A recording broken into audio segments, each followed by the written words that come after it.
Shaq went on Angel Reese's podcast this week and shared his billion-dollar idea for the WNBA. In the next few minutes, you'll witness the moment that rattled women's basketball to its foundation. We have Shaq, Angel Reese, and a whole lot of uncomfortable truths to unpack. Bro, a pretty girl dunking on the rim, I'm watching that all the time. You laughing. A man is not turned on by no woman that's dunking. It ain't about being turned on. It's about seeing stuff that you're not supposed to see. Here's what's ahead. We'll reveal the exact words from Shaq that made Angel uncomfortable, showcase the statistics that support his claims, and explain why this one conversation could potentially alter the future of the WNBA. Stay tuned, because this is going to be intriguing. Shaq just dropped a truth bomb that has the entire basketball world buzzing. We're talking about a 4-time NBA champion, a Hall of Famer, and a business mogul worth over $400 million. When Shaq talks, people pay attention, and he certainly had a lot to say about the WNBA. Picture this: Shaq sitting there, calm and collected, as he discusses ways to make the WNBA more exciting. His suggestion? Lower the rims. Let's roll the first clip. And women's beach volleyball, let's just say the net is 10. For women, it's lower just a little bit. I'm not saying lower it to 9, 5, 9, 6, but just 9, 9. Just so we can dunk? Yes. No. No, see? And I hate when men say that. But listen, that's the only difference. People always disrespect women regardless. They're always going to not give us the same value as a man. So I just don't even think that. And that's why you got to do what you've been doing. Go take the Yeah. I'm telling you now, if you lower that thing to 9. And what's going to happen? All right, tell me, the money going to go through the roof? Yeah. Not all the way down to the ground, of course, but just enough to change the game. He's suggesting lowering the rim to about 8 to 10 feet below the standard height. Why? So we can see some dunks naturally. You might think that doesn't sound too bad, but here's where it gets interesting. Sitting right across from Shaq, Angel Reese isn't on board with that idea. She fires back, making some compelling points about respecting women's basketball. I feel like it still wouldn't be good enough. It's never good enough for a man. People always disrespect women regardless. They're always going to not give us the same value as a man. So I just don't even think that. She then addressed the issue of people not tuning in to watch the game. Yeah. I'm telling you now, if you lower that thing to 9. And what's going to happen? All right, tell me, the money going to go through the roof? Yeah. We don't even have the people don't even watch the game. You can feel the tension rising as Angel contends that lowering the rim is outright disrespectful to female players. But Shaq wasn't finished. He delivered a real knockout punch. We don't even have the people don't even watch the game. Because I don't want to use the B word. Unless it's certain people playing. It's like you're watching like a high school game. He looked Angel in the eye and compared the WNBA to high school basketball. Yes, you heard that correctly. Shaq stated, and I quote, "It's like you're watching a high school game."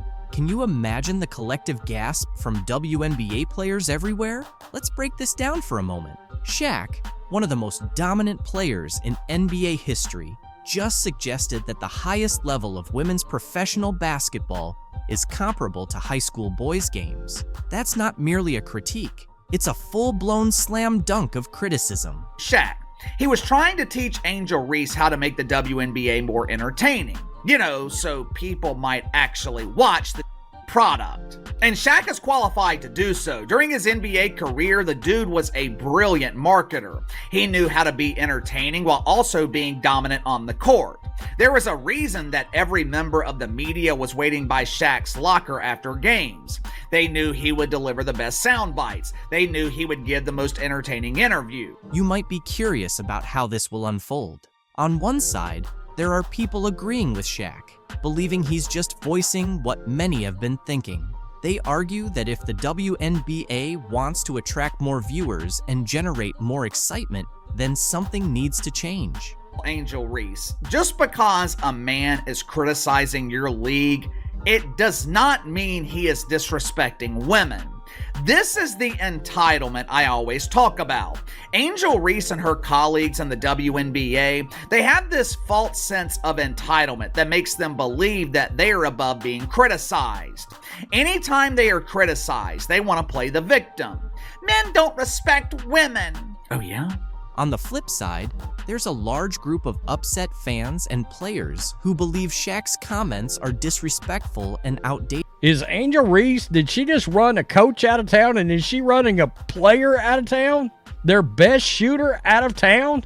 Because Kennedy Carter looks like she's ready to book it out of Chicago. When your coach doesn't last a full season and your best player is looking for the exit, it's safe to say the Chicago Sky have hit rock bottom. This isn't just a bad basketball story. This is a full-scale implosion.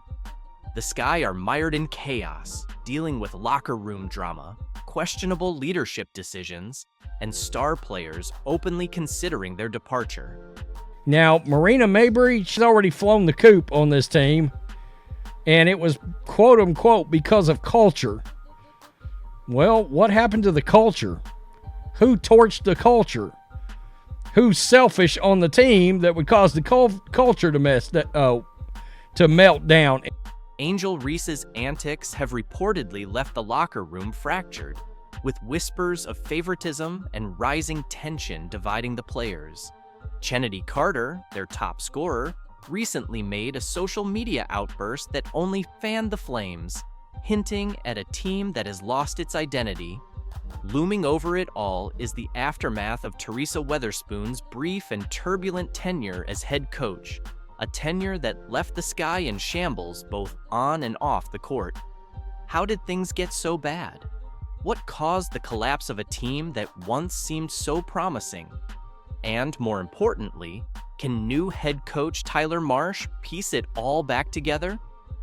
This is a story of broken leadership, strained relationships, and a culture that has spiraled completely out of control.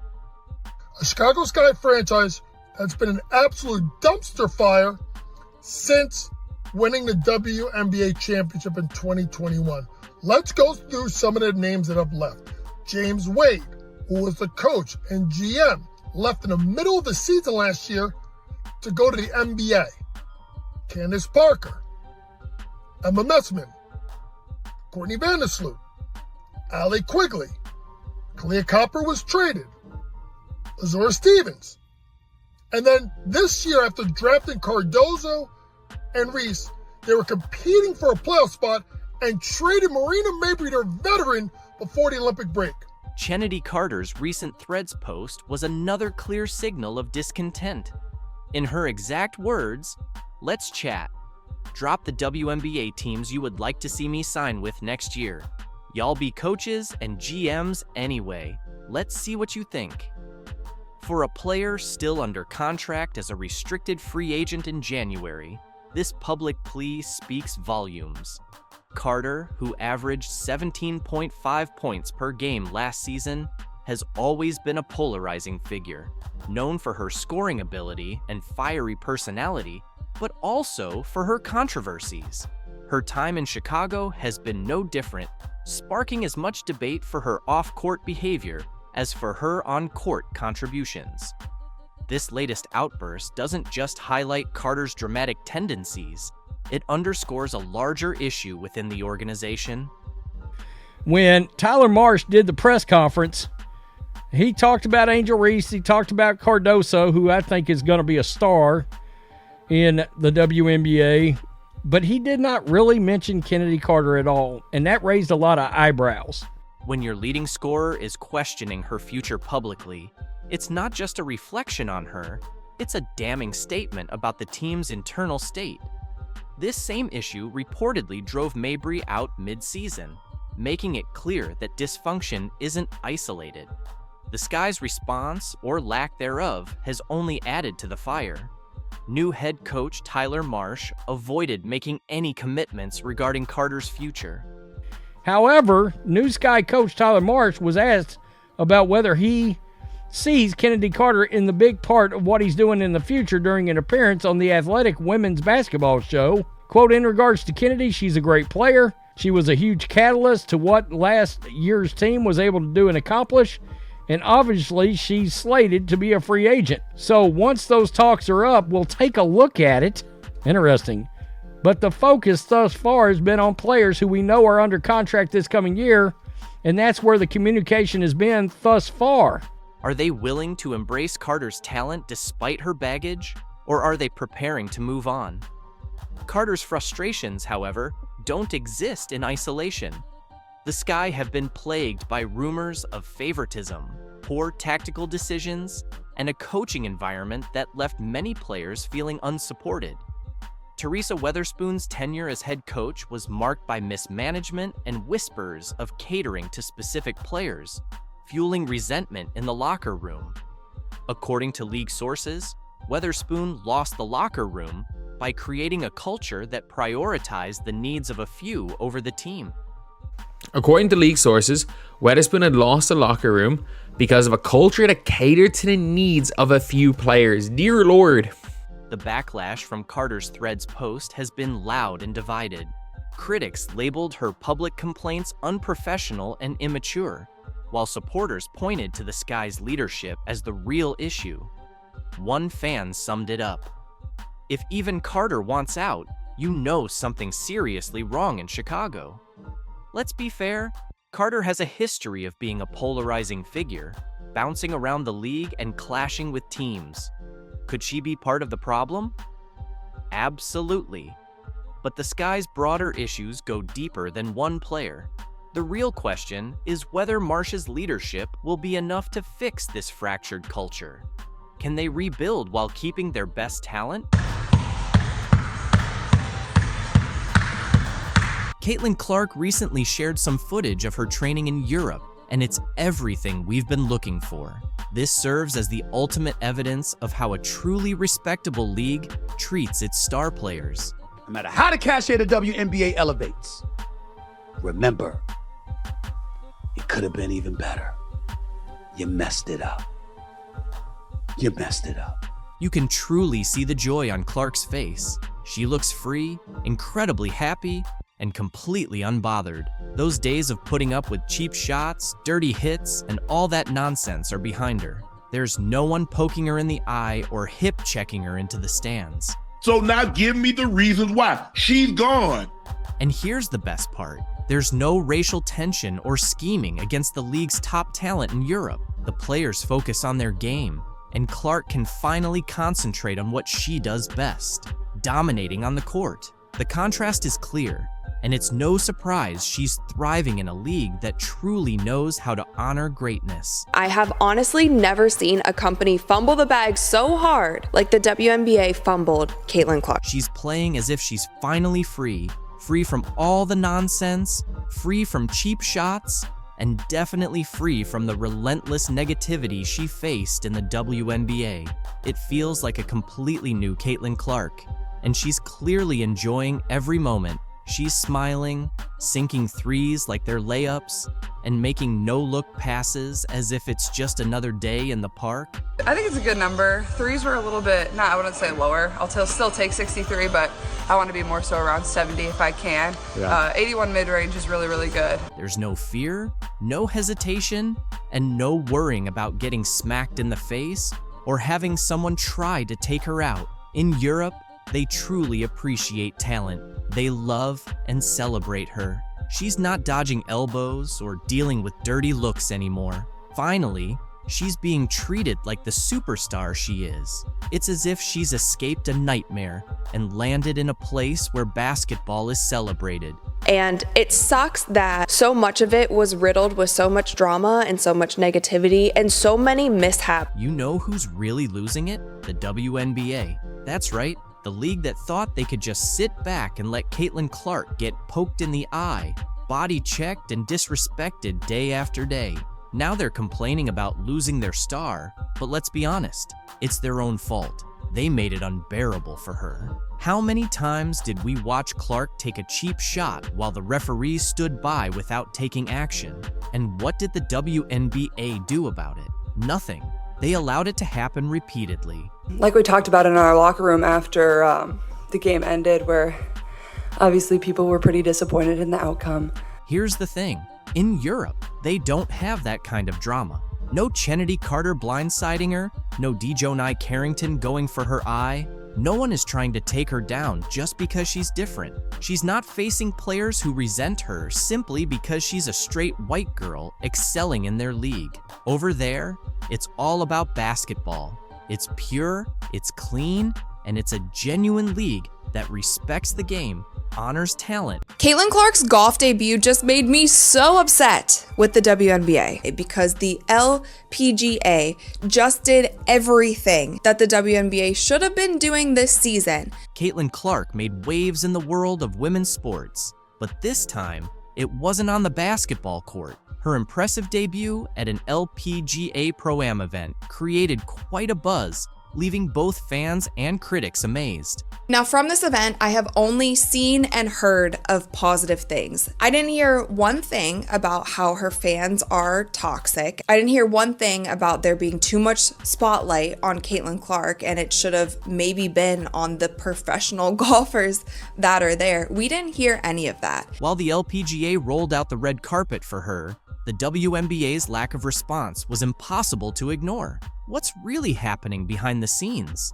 I honestly just got so triggered by Caitlin Clark's golf debut, and it is no fault of hers that I got upset. It is the fault of the WNBA because the LPGA just did everything. Caitlin Clark is now a household name, not only for her WNBA success, but also for her unexpected performance in golf. Her appearance at the LPGA Pro-Am wasn't just a typical celebrity cameo, it turned into a nationally spotlighted event. Fans showed up in droves, pushing for the tournament to be broadcast. And when it finally aired, the LPGA struck gold. They didn't just include Caitlin, they made her the star of the entire event. How this Pro-Am event originally wasn't even going to be televised, but there were so many fans who were emailing the organization saying, how can we watch Caitlin? Can we come to the event? Can you live stream it? All of these things. And it ended up being put on television. Let's break it down. The LPGA didn't just get lucky with this opportunity, they planned it with precision. They paired Caitlin with Nelly Korda, the top-ranked golfer in the world. Think about it, one of the biggest stars in women's basketball teaming up with the best golfer around. That's not a coincidence.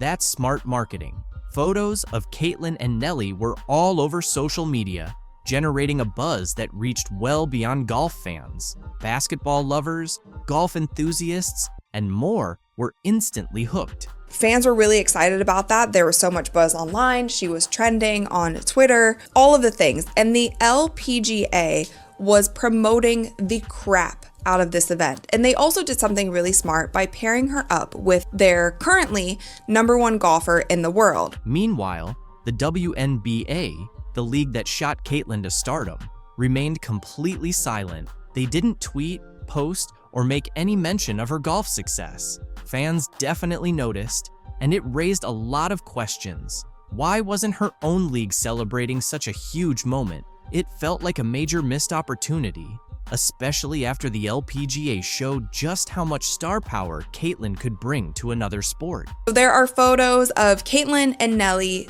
literally everywhere, and the LPGA was so smart in doing this because they knew that there would be so many eyeballs on Caitlin. So if they put their #1 golfer, who is currently leading the sport and pushing the sport ahead, if they put her next to Caitlin for the entire event, that's just great. It's great for Nelly and it's great for everyone else. It wasn't just the LPGA that jumped on Caitlin's star power. Media outlets were all over the story too. From SportsCenter to Bleacher Report, everyone covered her every move at the event, from her swings to her interactions with fans. Everything Caitlin did became headline news. The LPGA took full advantage of the spotlight, promoting not only Caitlin, but also showcasing their top golfers. It was a win-win situation. In contrast, the WNBA took a different approach. Throughout Caitlin's rookie season, many fans felt the league wasn't doing enough to promote her, despite her standout performances and the clear Caitlin Clark effect on viewership numbers. The league seemed hesitant to fully embrace her rising fame. Critics argued that the WNBA was trying too hard to evenly distribute attention, even when it was obvious Caitlin was the main draw. This reluctance was even more noticeable during the LPGA Pro-Am. While the LPGA leaned into Caitlyn's popularity, the WNBA's silence was glaring. Fans didn't hold back, taking to social media to share their frustrations. Many pointed out that this was exactly what they'd been saying all season.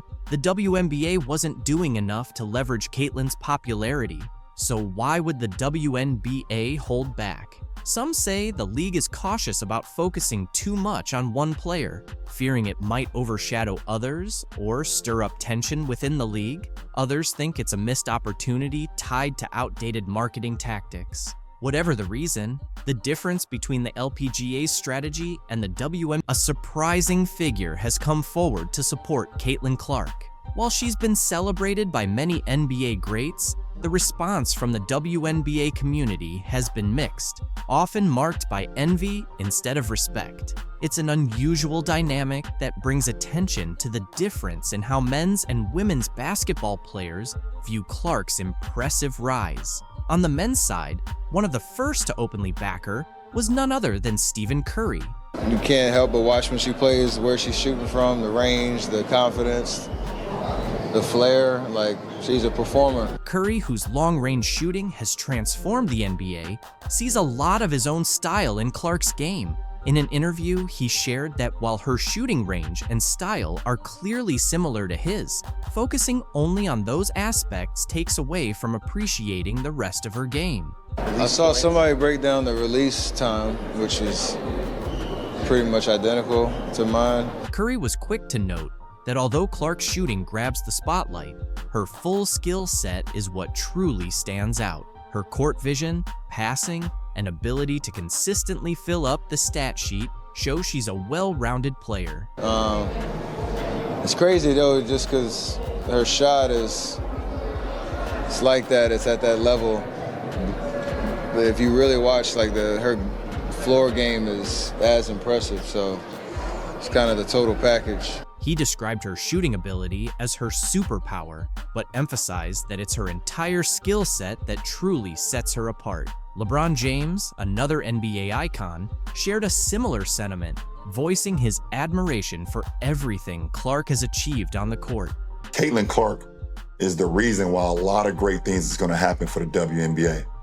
But for her individually, I don't think she should get involved on nothing that's being said. Just go, have fun, enjoy. After watching Clark dominate the scoreboard in an NCAA tournament game, LeBron James couldn't help but see similarities between her and himself. Just as he did early in his career, Clark has often shouldered the responsibility of leading her team to victory, single-handedly shifting game momentum.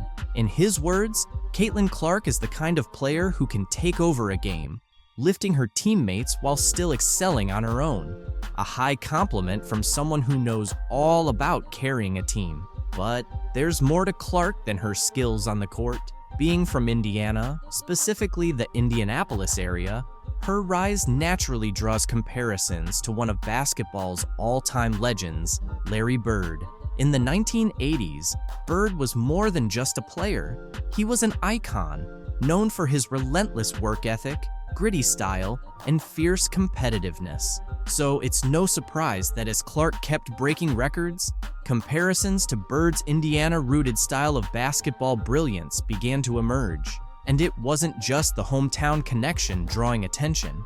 Magic Johnson, Bird's longtime rival, also spoke about Clark's impact, comparing her budding rivalry with Angel Reese to his own storied battles with Bird in the 1980s. Johnson pointed out that while rivalries can get intense, they also raise the level of the game and draw more fans to the sport. We have to understand that both Caitlin, Angel, and Brink, who plays for my Sparks, they made the WNBA better. They're going to be tested by these incredible women who've been in the league for a long time.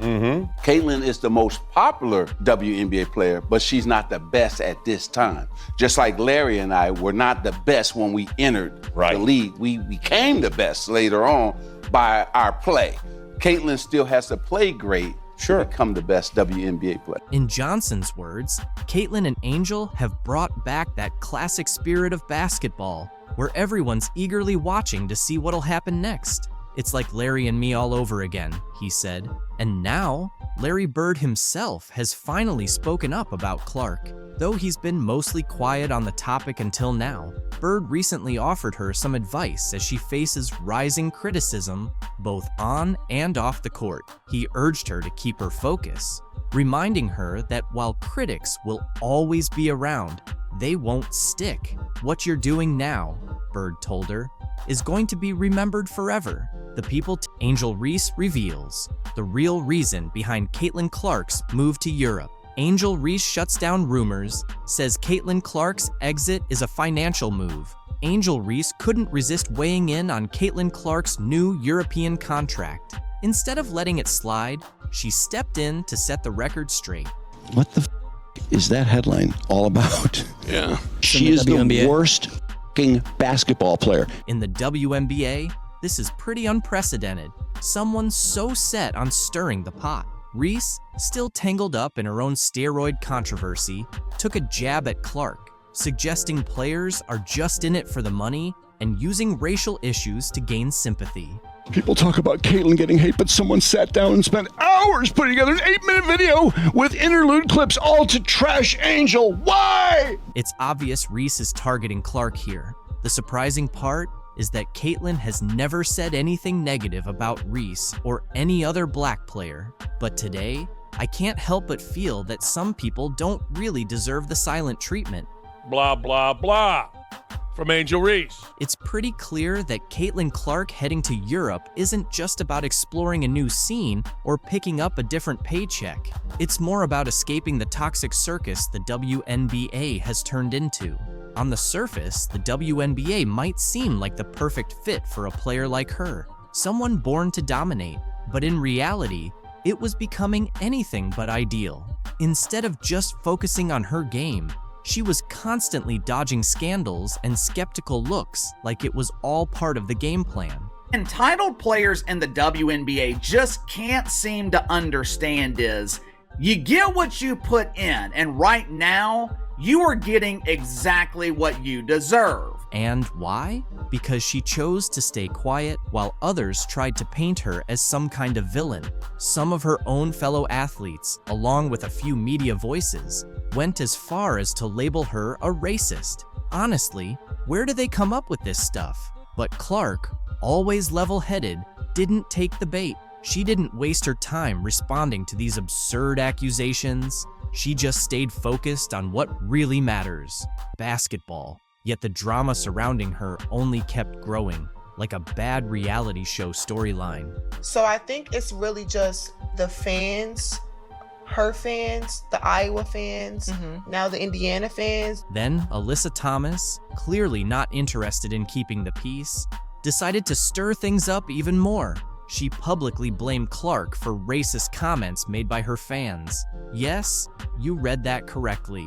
Thomas somehow figured that Clark should be responsible for the words of random people in the stands. I think in my 11-year career, I've never experienced the racial comments from the Indiana Fever fan base. Ridiculous, right? This wasn't even about anything Clark did or said.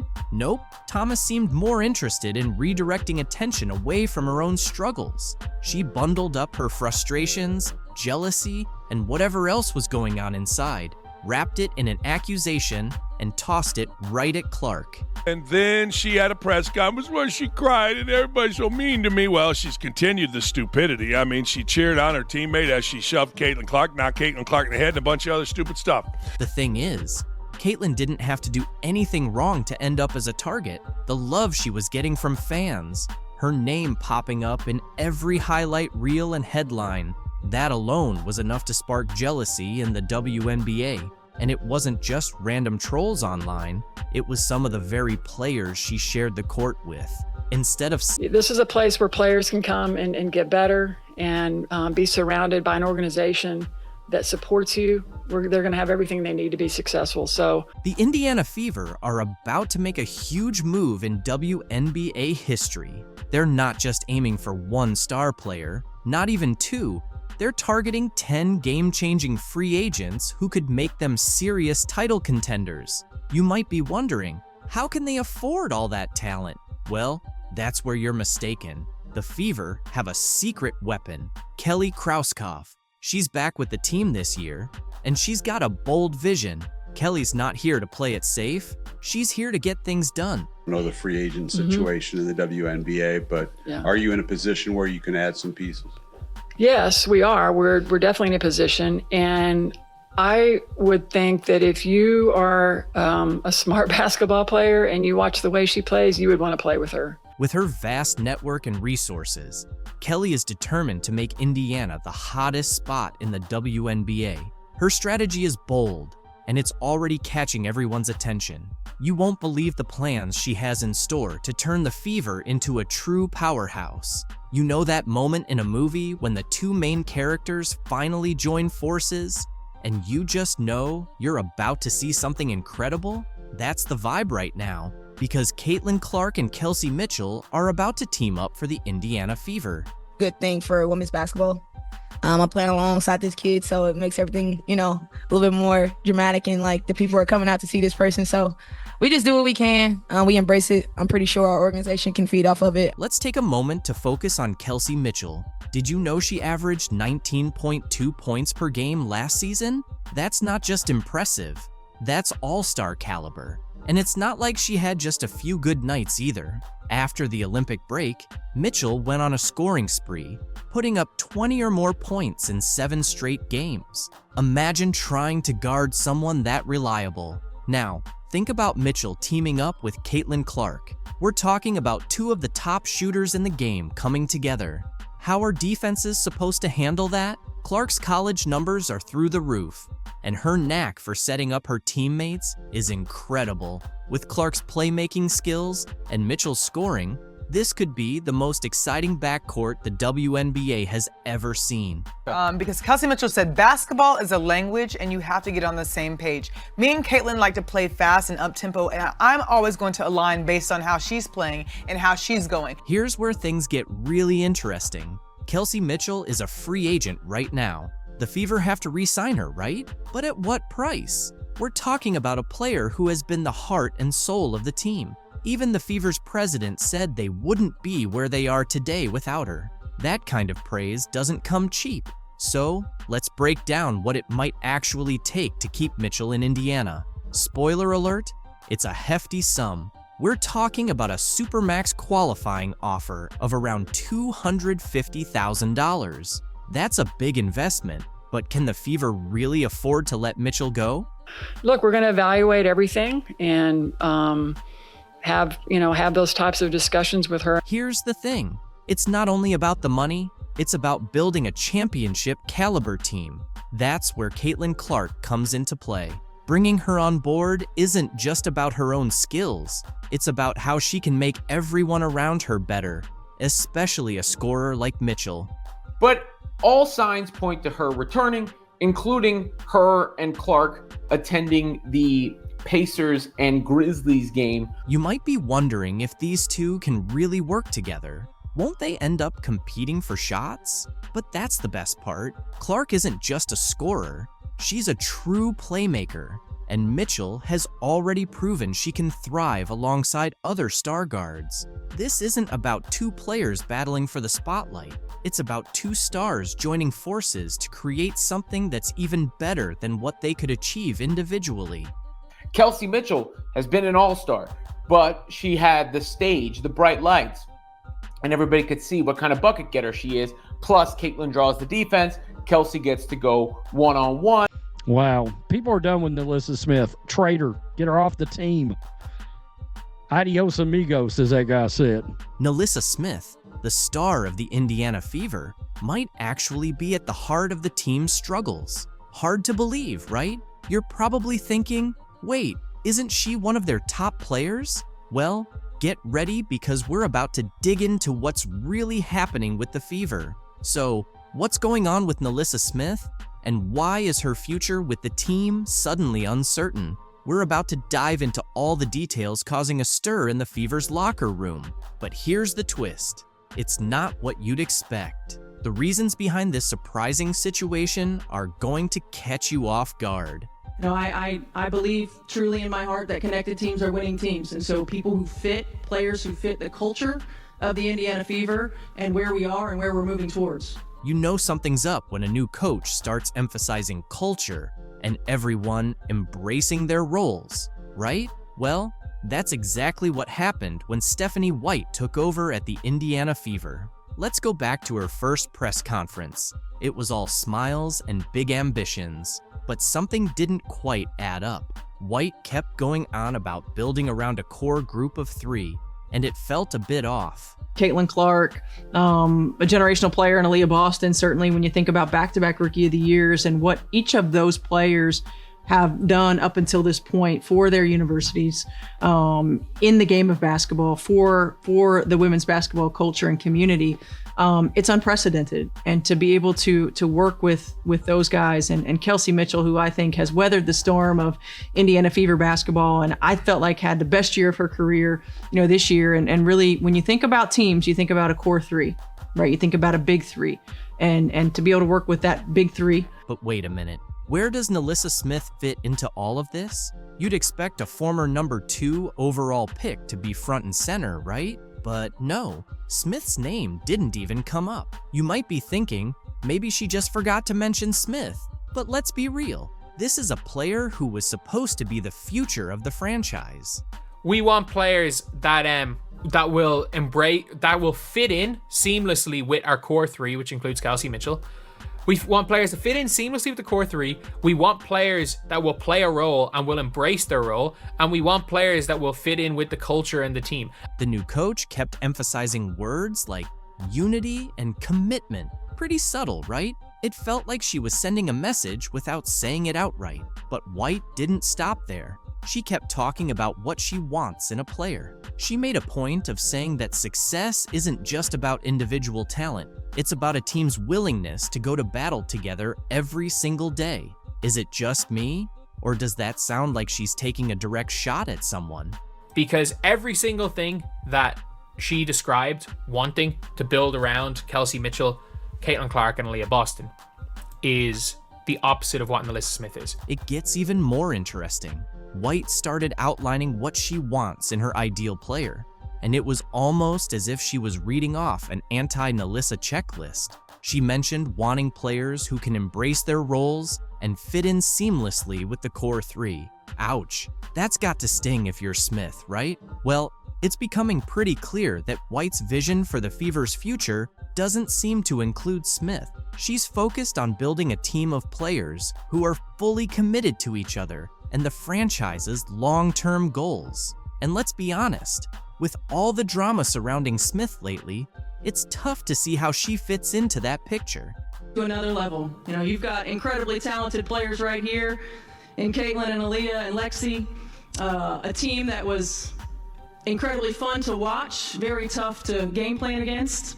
So I'm glad I'm going to get to work with you guys, work with you ladies. Finally, before we get to your questions, we have some news to announce. Commissioner Kathy Engelberg, Commissioner of the WNBA, just announced that starting in 2025, the WNBA Finals format will change.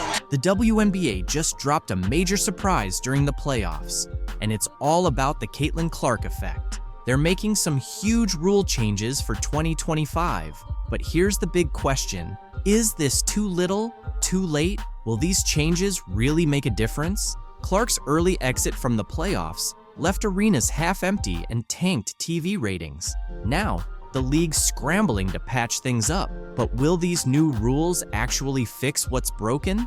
Let's talk about Clark's impact. She didn't just play the game, she redefined it. With 62 records broken, packed arenas, and TV ratings hitting new highs, Clark and the Fever turned every game into a must-watch. Fans couldn't get enough. Well, I knew the atmosphere was going to be electric when they announced Caitlin's name in the dark and the fans went crazy. Here's the reality. The second Clark was out, everything started to fall apart. Ratings plummeted by 80%, and some games started looking like ghost towns, with empty sections covered up to avoid the bad look on live TV. Let's be real. Are you even shocked? Clark was practically carrying the league, and now she's off the court and on the golf course. Can the WNBA make it without its star player? These new rule changes better deliver? Because right now, things aren't looking great.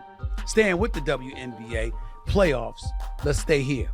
Let's just say the ratings aren't the same with Caitlin Clark and the Indiana Fever now eliminated. By the way, not only was viewership down, but attendance was as well. The WNBA is definitely in panic mode, ready to do whatever it takes to turn things around. But here's the surprising part. These new rules aren't just minor adjustments, they represent a complete overhaul that could either save or sink the league. The big question is, will these changes be enough to fill the gap left by Caitlin Clark and boost their ratings? Or will the league keep slipping into irrelevance? Let's dive into these drastic measures.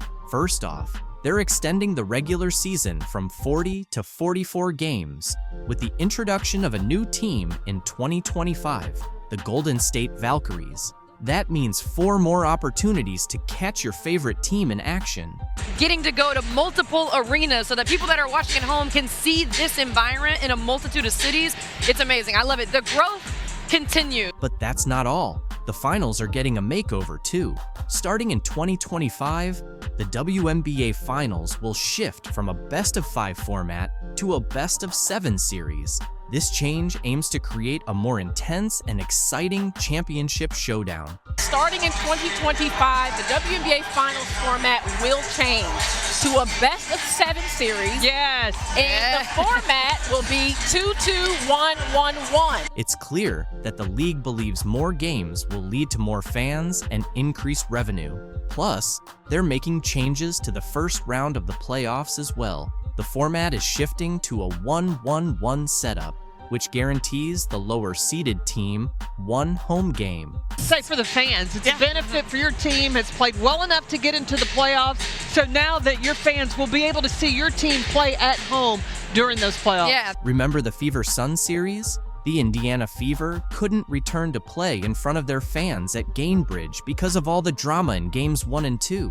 It seems the league has finally realized that lower-seeded teams need to have the chance to play in front of their home crowd as well. Now, Commissioner Kathy Engelbert is trying to pitch these changes as if they're going to save the league, claiming it's all about balancing the schedule.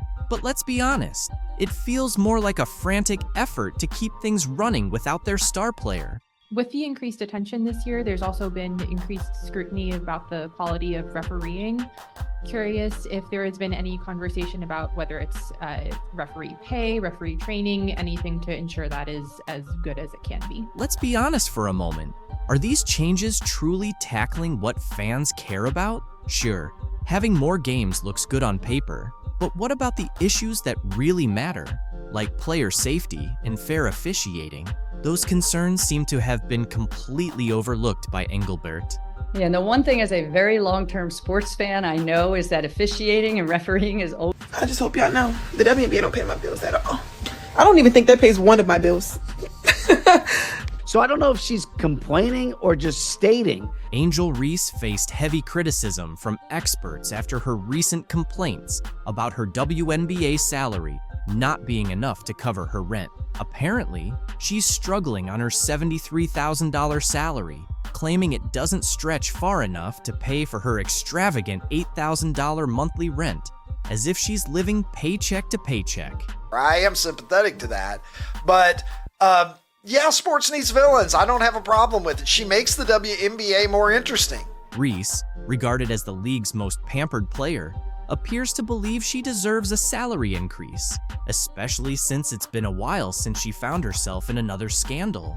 And now, it looks like we're back to the same situation again. Number one complaint this offseason in the WNBA would be the incessant whining about their minimum wage salaries. I mean, who could have possibly... What exactly are you asking for more money for, Angel? You played less than 10 games this season, while Caitlin Clark put in the effort through 38. You're attracting a crowd of 7,000 fans per game. I am sympathetic to that, but yeah, sports needs villains. I don't have a problem with it. She makes the WNBA more interesting.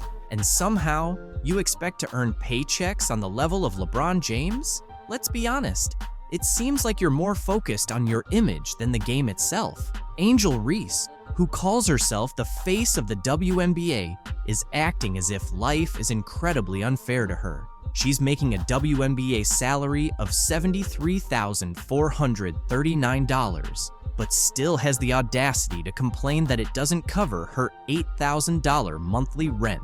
Now these complaints are coming from the star. That's right. She's living in a place that costs $96,000 a year and then wonders why her finances don't make sense. I mean, how out of touch can you be? It's almost like she's forgotten basic math. Spending $8,000 a month isn't just rent, it's a lifestyle choice. The average person in Chicago, where rent is around $2,000, would be laughing in disbelief at these complaints. Most people can't afford to spend their entire paycheck on a luxury apartment and then complain about it. Yet here, we have Angel Reese playing the victim while the rest of the WNBA is out there hustling just to get by. The audacity is off the charts. Hand pays them bills, baby. I just hope y'all know the WNBA don't pay my bills at all. I don't even think that pays one of my bills. Literally. I'm trying to think of like my rent for where I stay at. Let's not even dive into her financial choices. With all the money she's making from endorsements, sponsorships, and her podcast, you'd think she would realize that renting an overpriced place isn't the smartest decision. But instead of making wise financial moves, like buying a house or investing, she seems to be spending money faster than most people can earn it. What's her plan exactly? Is she just waiting for a magic fairy to come and solve her problems? I don't even know what to say. Does it really? You don't even... Yo! I'm living beyond my means! It's like... It's both hilarious and sad at the same time. She's in a position to be a real role model for her fellow WNBA players, many of whom are genuinely struggling to make a decent living. They don't have million-dollar endorsement deals rolling in. They rely on their league salaries and are barely scraping by. Yet here's Reese complaining about rent as if she isn't surrounded by cash from every angle. It's insulting to everyone in the league who is truly fighting to stay afloat.